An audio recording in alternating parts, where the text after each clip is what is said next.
오늘 오전에 어제에 이어서 김바로 선생이 이 서원 전시의 세계를 디지털 세계로 옮기는 그러한 작업의 두 번째 단계를 하겠습니다. 서원이 아니라 시권. 저희가 이거를 시권의 세계라고 하지 않고 시권 전시의 세계라고 하는 것은 시권이라고 하는 거 과거제도 이거 굉장히 넓잖아요. 굉장히 넓은 만큼 뭐 자유롭게 이렇게 펼쳐나갈 수 있는 장점도 있겠습니다만은 그 한 학기 수업을 통해서 이 디지털 세계에 옮긴다고 할 때 그 어떤 영역 범위를 좀 좁힐 필요가 있겠죠. 그래서 더군다나 이 3일짜리 수업에서는 그럴 수밖에 없었고, 그래서 우리는 이 과거와 시권의 세계, 그 조선시대의 그 세계 전체를 다룬다기보다도 이 디지털 장서각 전시실에서 담아냈던 아날로그 현장에서 담아냈던 그 전시의 현실세계 전시에서 담았던 그 콘텐츠를 디지털 세계로 옮기는 그러한 미션을 지원하는 겁니다.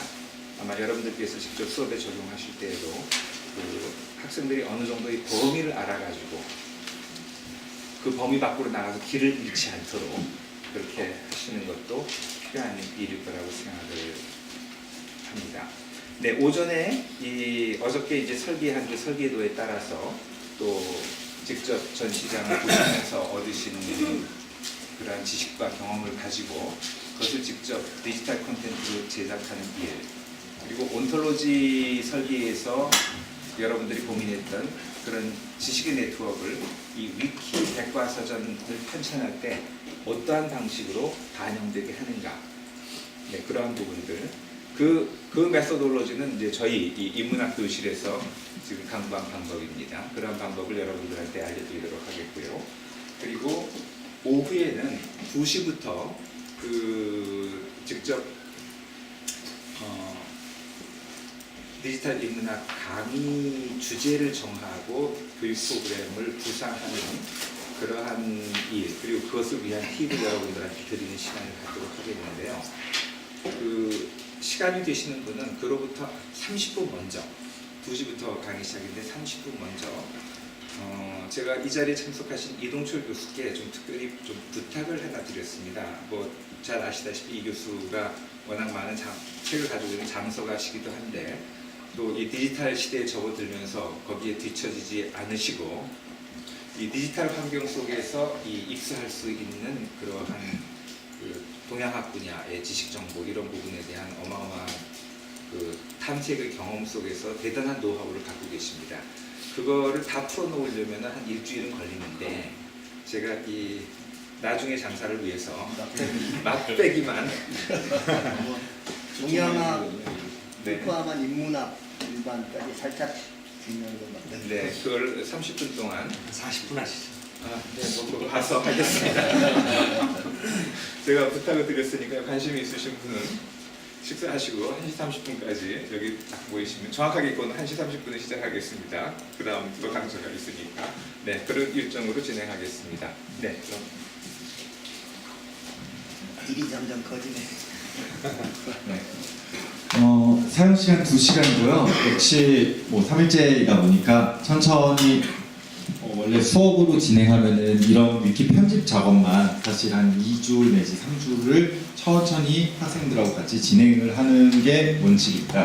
진행을 하는 과정에서 이제 이런 구체적인 폼들이 사실 저희는 어느 정도 틀을 마련해 드렸죠. 그리고 여러분들도 금방 틀을 만들 수 있을 텐데요. 실제 수업 과정에서는 이런 틀들을 만드는 게 생각보다 쉽진 않습니다.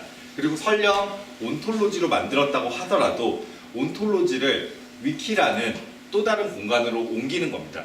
그래서 온톨로지는 어떻게 보면 최고의 데이터 구조화 툴인데 그 구조화 툴이 위키라는 플랫폼 하나의 공간으로 가서는 모든 걸 다 적용시킬 수는 없습니다. 그러다 보니까 마이그레이션, 그러니까 변형을 가야 되는데요. 그런 변형 작업까지 생각해서 한 2, 3주 걸린다고 생각하시면 되고요. 이번 시간에는 그래도 대략적으로 선생님들이 한번 직접 학생의 입장이 돼서 한번 직접 만들어 보면 아 학생들이 이런 걸 만들면서 이런 걸 알게 되겠구나. 혹은 아 학생들이 이런 걸 하면서 이런 문제가 발생할 수 있겠구나 라는 거를 직접 아실 수 있는 기회가 되기 때문에 2시간 동안 지금 각자 나눠드린 제가 좀 이따 나눠드릴 겁니다. 그 나눠드리는 것 중에서 3편을 골라서 3개의 항목, 그러니까 항목이라고 하면은 어제 붙인 그 카드 있죠? 그 카드 하나하나가 항목입니다. 그 카드에 맞는 위키 페이지를 한번 직접 만들어 보실 시간을 가지게 될 겁니다. 어제 간단하게 이미 얘기해 드렸으니까 핵심만 다시 얘기해 드리겠습니다. 1인당 3개 객체에 대해서 위키 콘텐츠를 편찬할 거고요. 최소 조건은 개요, 그러니까 이 틀 부분 있죠? 이 틀 부분을 꼭 만드셔야 됩니다. 자기가 어떤 걸 담당을 했든 담당을 한 거에 대해서 최선의 틀을 한번 마련해 보세요. 그 다음이 주석. 저희 이번에 물론 실제 논문을 쓰거나 이러면은 본문이나 이런 걸 다 가져오고 자료 조사를 해야 될 텐데 그런 시간적 여유가 없고요. 그리고 실제 대학생 학부생들한테 논문을 하나하나 검색해가지고 그거에 출처를 달라 라고 하는 그 얘기를 안 해도 실제 하는 학생이 있긴 있습니다. 논문을 굳이 찾아가지고 열심히 주석을 달는 친구도 있긴 있는데요. 위키에다가 그래도 기본적으로 그런 것까지 요구하기 어렵기 때문에 저희가 추천드리는 것은 인터넷 세상에 있는 수많은 정보들, 위키백과에서도 상당히 기본적인 정보는 다 돼 있고요. 그리고 한국 민족문화 대백과 사전 혹은 역대인물 정보 시스템 등등 세상에는 수많은 인문학 데이터들이 이미 올라와 있습니다. 조선왕조실록도 이미 온라인에 다 게재돼 있죠. 그런 거를 통해 가지고 여러분들이 조사를 해가지고 해당 내용의 정보를 기술하고 그리고 그 정보의 출처를 주석으로 꼭 달으셨으면 좋겠습니다. 최소한 4개 이상 달아주시고요. 그 다음에 여러분들이 어제 온톨로지를 한번 구축을 해봤죠?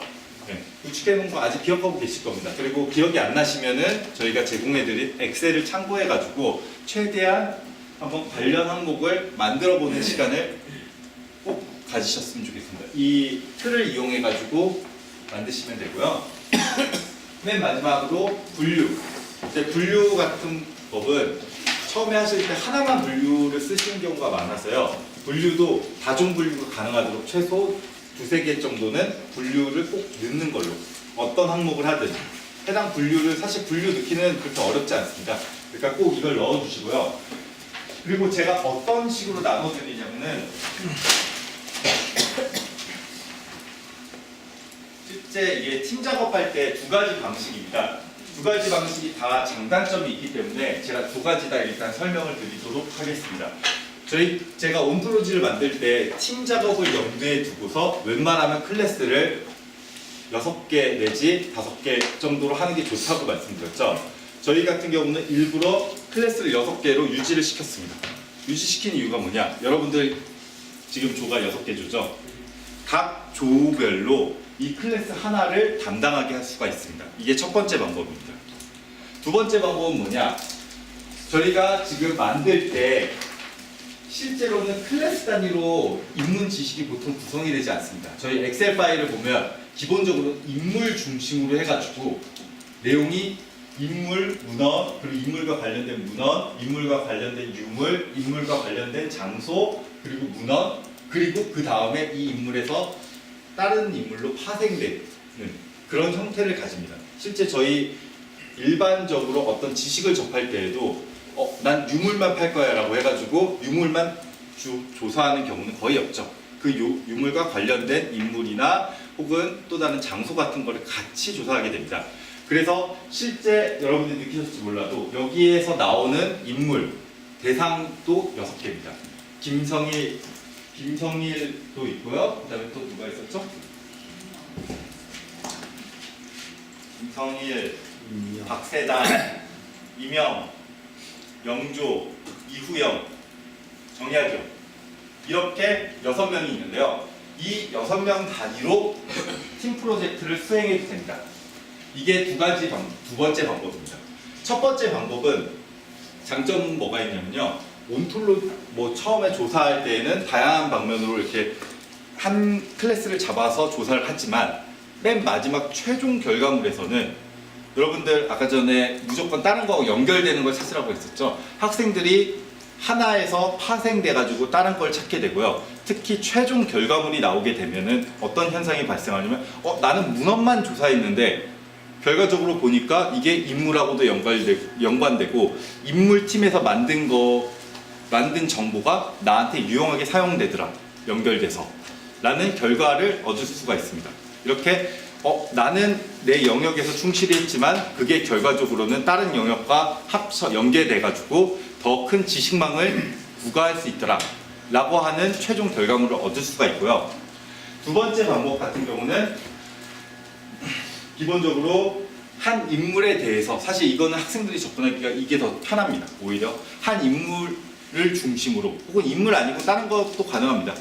각각의 문헌을 중심으로, 아니면 각각의 장소를 중심으로 다양한 방식으로 이런 테마를 줘가지고 진행을 하게 되면 학생들이 그 테마와 어우러지는 인디비듀얼을 조사를 하고 그거를 입력을 하게 됩니다. 그리고 이 테마와, 다시 말해서 이명이라는 테마와 이명이라는 테마와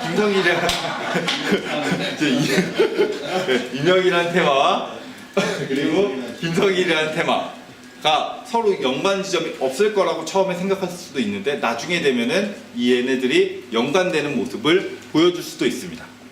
저 개인적으로는 뭐 연구생급에서는 사실 협업의 기회를 좀 가지고자 하는 목적이 좀 있고 서로 전혀 다른 전공 영역들이 융합되는 모습을 보여주고 싶기 때문에, 그리고 이미 연구생 정도 되면 각각의 전공 영역이 있기 때문에 클래스 단위로 나눠주는 거를 저는 진행하고 있습니다.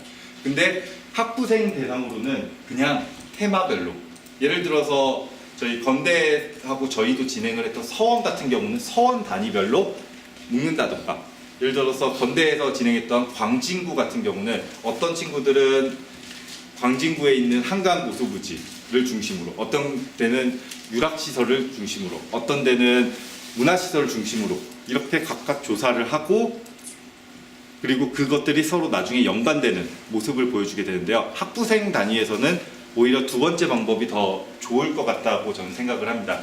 그래서 이 수업은 어디까지나 교육이니까요. 기본 목적은 두 번째 방식을 채택해서 1조부터 시작해가지고요. 김성일, 저희 엑셀들 다 있으시죠? 네. 1조는 김성일부터 시작해가지고 홍태안까지 이르는 곳을 1조 내부에서 서로 결정하셔서 3개를 각각 3개씩 구해서 이거를 만들어 주셨으면 좋겠습니다. 2조 같은 경우는 박세당이겠죠. 박세당에서 박태보까지, 이명 같은 경우는 이명에서 백항까지, 영조는 영조에서 윤행공까지, 그 다음에 몇 조죠? 5조는 이후영에서 최명길까지, 마지막으로 6조는 정약용에서 정조, 진시, 책문. 그 위키페이지를 만드시고 난 다음에 가장 잘 만드신 페이지를 시상을 하겠습니다. 아니요.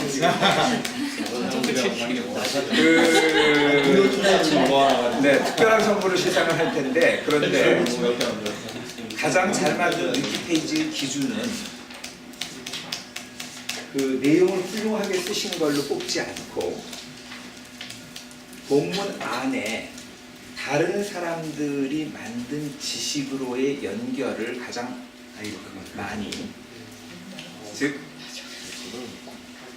하이퍼링크를 가장 많이 성공적으로 넣은 사람을 시상을 할 텐데요. 이 하이퍼링크를 넣는 방법은 아시죠? 그런데 여러분들 그 엑셀 시트에 있는 그 제목을,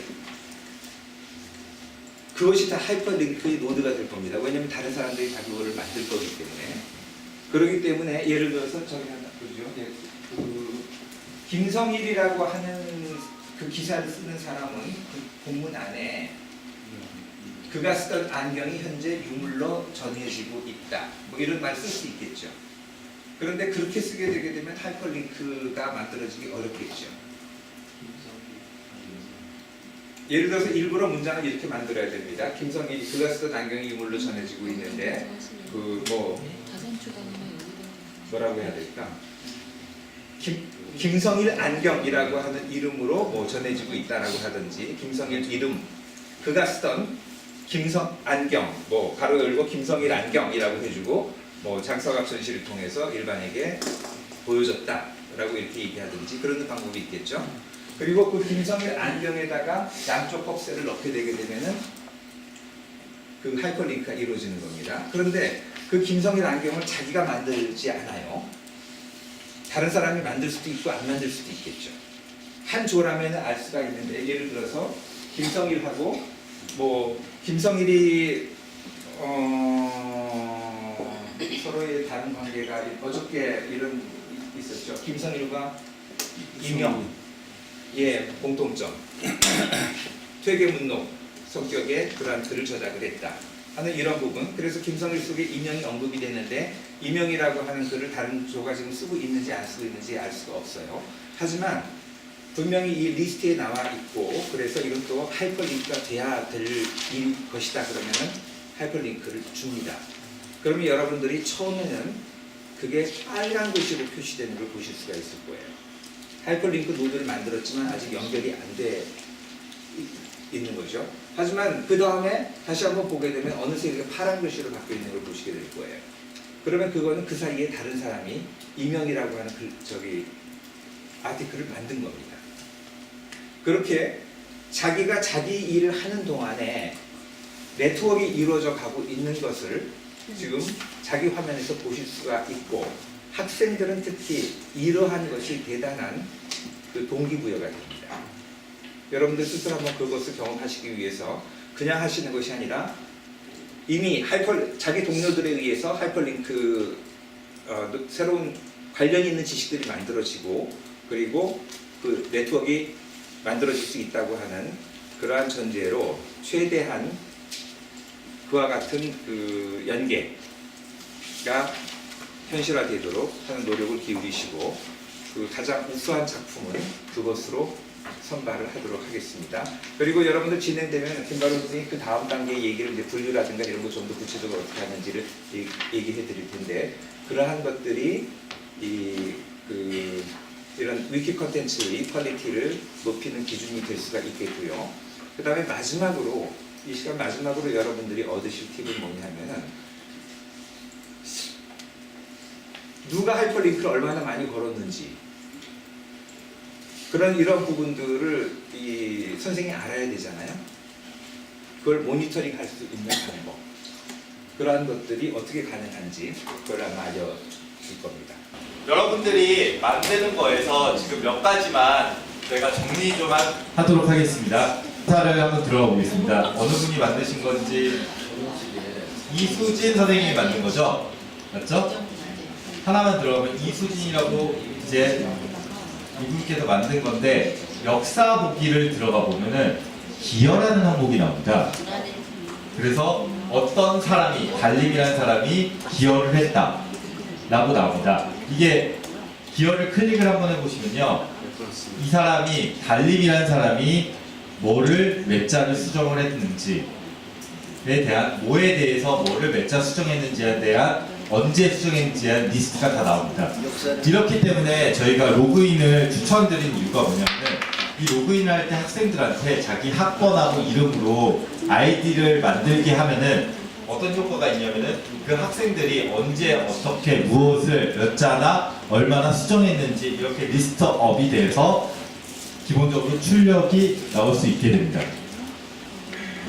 자, 그러면은 보통 일반적으로는 이렇게 저희도 참여자라는 항목을 만들어놨죠. 이 참여자, 여기다가는 실제로는 학생 명부가 들어가겠죠. 학생 명부로 들어가서 자기소개 페이지를 만들기에 보통 실습을 하는데요. 반대로 얘기해서 자기소개 페이지의 역사 보기로 들어가 보면은 얘가 무조건 자기소개 페이지는 기본적으로 자기만 수정을 하겠죠. 그 사람만. 그렇기 때문에 그 사람의 아마 김동근의 지금 아이디는 록시입니다. 록시널지. 네, 여기에 기여 버튼을 누르면은 이제 김동근 선생님이 수정한 사항이 나오고요. 1404, 이게 플러스 1404라는 거는, 이게 한 줄만 해석해 드리면요, 2016년 1월 26일 화요일에 11시 10분에 1304자를 추가를 했는데요. 어디서 추가를 했냐면 회계 어록에서 추가를 했습니다. 그리고 그 외에 용적심이라는 것도 했고요. 그리고 이런 거를 통해 가지고 어떤 학생이 얼마나 열심히 했는지 좀 편안하게 보실 수 있고요. 또 어떤 기능이 있냐면요.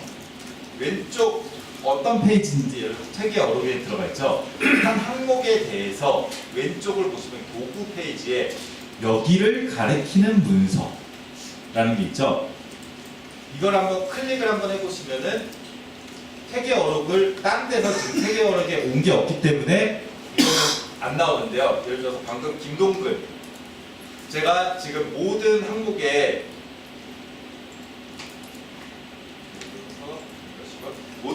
이렇게 필자를 달아달라고 했죠. 필자 그러면은 송영철 선생님이 이거 만든 건데 필자 페이지로 가면은 어떤 기능이 있냐면 여기를 가리키는 문서를 클릭을 하게 되면은 지금 송영철 선생님과 아마 문과 시건하고 진사 100회를 하셨을 겁니다. 여기를 가리키는 문서는 어떤 특정 페이지에서 해당 페이지로 링크가 있었을 경우 그 링크를 표시를 해줍니다. 그러면은 필자하고 그 해당 필자 이름을 적은 소개 페이지를 링크를 해놓은 다음에 여기서는 실제로는 학생이겠죠? 만약에 수업을 진행했을 때는 그 학생 보고 어떤 거든지 필자하고 니네 자기소개 페이지로 링크해놔 라고 한 다음에 그 각자 학생들의 항목에서 여기를 가리키는 문서를 보면 이 학생이 어떤 항목에 기여를 했는지, 다시 말해서 실제 숙제를 했는지를 한눈에 보실 수 있습니다. 제가 분류를 몇 번 강조를 했죠. 제가 지금 시건전시 온톨로지라는 항목에서 이쪽으로 넘어가게 만들어놨습니다. 분류 시건전시라는 항목으로. 그래서 이쪽을 보면 하위 분류가 있고 시건전시의 분류에 속하는 문서가 있죠. 이게 어떤 차이가 있느냐? 시건전시 분류에 속하는 문서는 선생님들이 여기다가 분류 시건전시라고 적은 모든 문서가 출력이 되고 있는 겁니다. 예를 들어서 박태보를 한번 가볼까요? 여기 보면 분류 시건전시라고 되어 있죠. 그렇기 때문에 얘네가 자동으로 인덱싱을 해줍니다. 그러면은 하위 분류는 어떤 의미일까요? 이거는 온톨로지에서 서브 클래스라고 생각하시면 이해하기가 제일 편합니다. 지금 저희가 전체적인 온톨로지, 메인 온톨로지는 시건전시죠. 그리고 저희가 개념, 문헌, 사건, 유물, 인물, 장소로 각각 클래스 정의를 해놨죠. 그 클래스 정의 예를 들어서 하나만 가볼까요? 장소? 네. 장소로 가보면 이 분류 장소에 속하는 문서, 근정전, 가산초당, 성문정사 이제 성문정사로 가보시면요 아래쪽에 분류의 시건 전시로도 해놨지만 장소로도 해놨기 때문에 이 항목에 지금 리스트에 뜨게 되는 겁니다. 그리고 주의하셔야 될 거는 맨 아래를 보면 분류인데 분류에 분류가 다시 있네. 네, 이게 서브 클래스, 슈퍼 클래스를 지정하는 거라고 생각하시면 되는데요. 장소의 상위 클래스, 다시 말해서 상위 분류를 여기다가 적시를 적어두는것서 시건전시라고 적어뒀죠, 제가. 그러면은 분류 시건전시의 하위 분류로 장소가 뜨게 되는 겁니다. 그러면은 다시 저희가 여기까지는 저희가 클래스 설정을 한 건데요. 장소 클래스를 저희가 거주지하고 제한지로 다시 또 세부 분류를 했습니다. 그러면 거주지를 가보면은 여기에 분류에 상위 분류로 장소를 설정을 해놨죠. 그렇기 때문에 여기에 하위 분류로 나오는 거고요. 이거는 계층 구조라고 하이러키 계층 구조로 생각하시면 되고요. 만약에 선생님들이 분류 장소 그 문서 있었죠. 예를 들어서 다단초당에 지금 현재 여기 아래쪽에는 분류 거주지라는 개념이 존재하지 않습니다. 근데 제가 편집을 해서 여기 밑에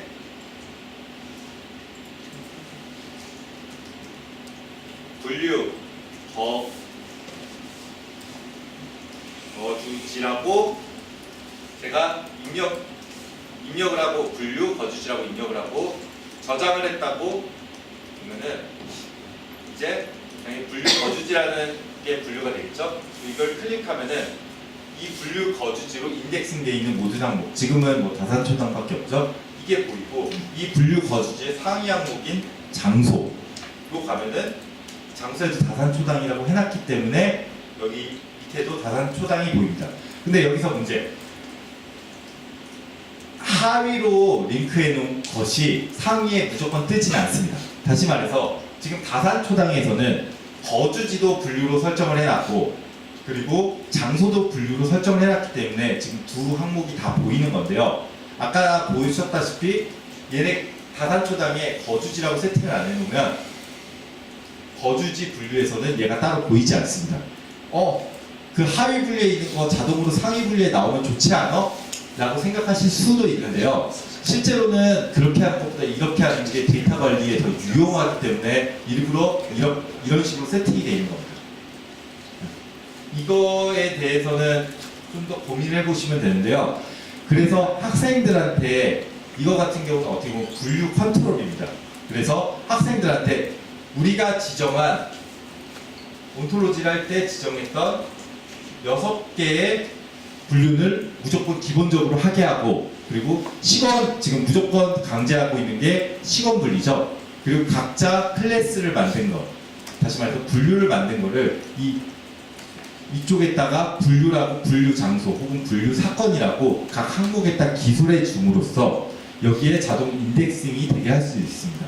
그리고 단순히 1단계 클래스뿐만이 아니라 그 하위 분류를 또 추가로 만듦으로써 좀 더 상세한 거를 학생들한테 요구할 수도 있겠죠.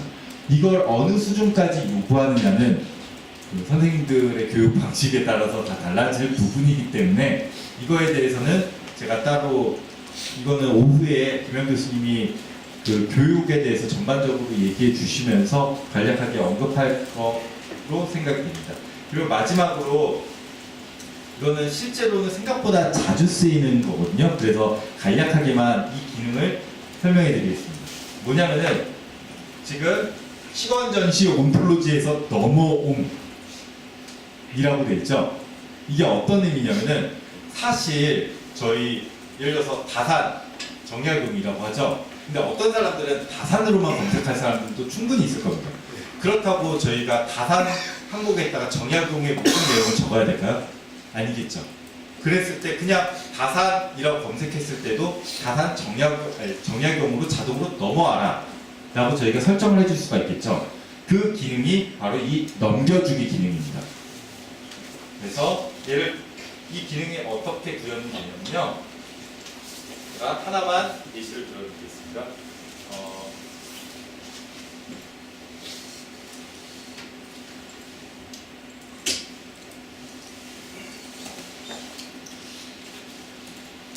예를 들어서 다산이라고 하면은 지금 이거는 이 문서 내에 다산이라는 글자가 있었기 때문에 검색이 되는 것 뿐이죠.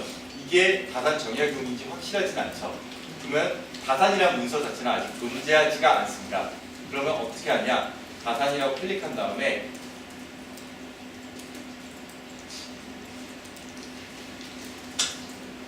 라고 적어주면 됩니다. 문법은 샵 한 다음에 리다이렉트 넘겨주기, 리다이렉트 그리고 넘겨줄 문서 정약용을 쳐주면은 그 다음부터 어떤 결과가 나오냐면 다산이라고 검색을 하면 자동으로 정약용한테 넘어가게 됩니다.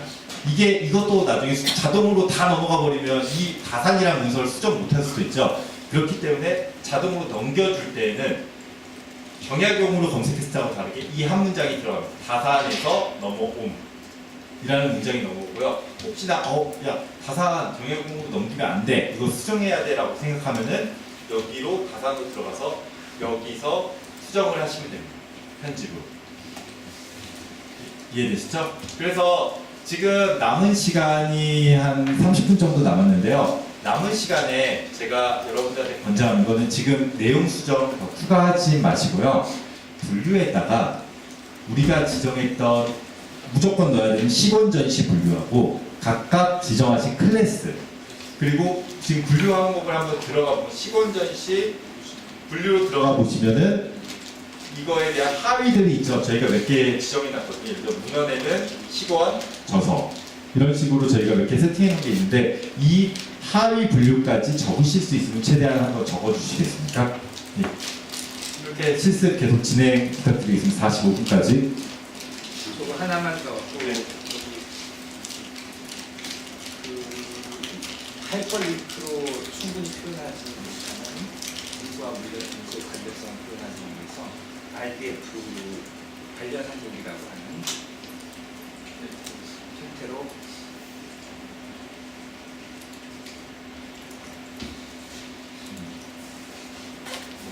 마침 보여가지고 그냥 얘기해 드리는데 이거 이런 식으로 정약용은 어디 어디에서 지냈다.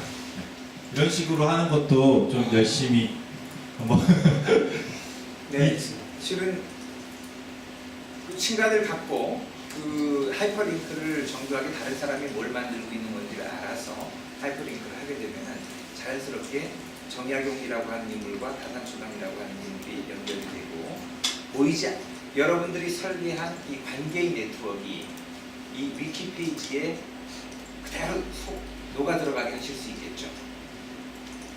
그런데 좀 더 그거를 그냥 명시적으로 보여주고 싶다 그러면은 일부러 이거는 요 테이블을 집어넣어서 지금 이 테이블 이게 정약용인가요? 정약용이라고 다산초당입니다. 다산초당. 지금 이거는 다산초당인데 다산초당과 관계 있는 정약용이 이 다산초당에 지냈다라고 하는 그 네트워크를 그 릴레이션을 여기서 보여주고 여기 정약용을 클릭하면 정약용으로 가게 이러한 장치를 더 해둘 수가 있습니다. 즉 여러분들 그 이미 위키페이지 안에서도 이러한 방법을 많이 쓰고 있습니다. 하이퍼링크로만 충분히 예를 들어서 아까 우리 서소리 씨 강의할 때 했던 거 한국 조선이라고 하는 항목에서 보다가 거기에 밑에 조선의 음식이라고 해가지고서 거기서 또 갈 수 있게 해놓은 곳이 있죠. 이와 같이 특히 이 관련 항목으로 큰 주제의 관련 항목, 작은 주제의 관련 항목으로 갈 수 있는 거는 본문 중에 하이퍼링크와는 별도로 그 관련 항목이라고 하는 것을 주어서 지식의 확장이 이루어지게 하는 경우가 많이 있는데 우리는 이미 또 온톨로지 설계 방법을 배웠으니까 그 관련 항목을 이와 같이 주어, 서술어, 목적어의 이거를 Resource Description Framework이라고 그 지식의 네트워크를 설계하는 그 틀인데요. 그 방법에 의해서 이렇게 표시해서 가게 하는 그렇게 구현하는 걸 알려줄 수가 있습니다. 그것도 많이 하기는 힘들겠지만 적어도 하나 정도는 자기 페이지에다가 이런 걸 달아 넣어주세요. 위키에 여러 가지 기능이 있는 거를 알려드리기 위해서 조금 벅차게 수업이 진행이 됐습니다만 여러분들은 전혀 염려하실 필요가 없는 게 여러분들 수업에 들어가면 여러분들의 학생들은 여러분들보다 더 잘합니다. 네. 저희 이 대학원생 선생님들이 실제적으로 이러한 부분들을 그 프로테이지의 운영이라든지 혹은 위키 컨텐츠를 제작하는 것들을 저보다 잘합니다. 그리고 특히 이 디지털 인문학 수업은 이거는 무조건 일방적으로 교사가 학생들을 가르치는 수업이 아니라 교사는 목표를 정하고 그 다음에 학생들이 디지털 환경에서 교사가 미리 제시하지 않았던 그러한 많은 길을 찾아서 구현해서 거꾸로 교사가 배웁니다.